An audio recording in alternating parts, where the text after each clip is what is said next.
Naharang ng pulisya ang nakatakdasa ng pagpapakasal ng isang 14 anyos na dalagita sa isang 19 anyos na groom sa Tiboli, South Cotabato. Unang isinumbong ng mga pamunuan ng paaralan na isang menor de edad nilang estudyante ang puwersahang ipakakasal sa isa ring estudyante na mas nakakatanda sa kanya. Ang sumbong na ito ay agad na ipinarating sa Women and Children Protection Desk sa pakikipag-ugnayan sa Municipal Social Welfare and Development Office.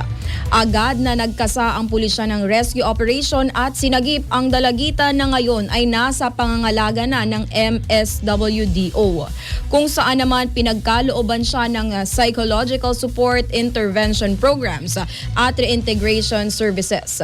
Sa ilalim ng RA 11596, ang sinumang mapapatunayan na nasa likod ng forced marriage sa mga batang edad 18 pababa ay maaaring makulong ng hanggang 20 taon at magbayad ng multa na aabot sa 5 milyong piso.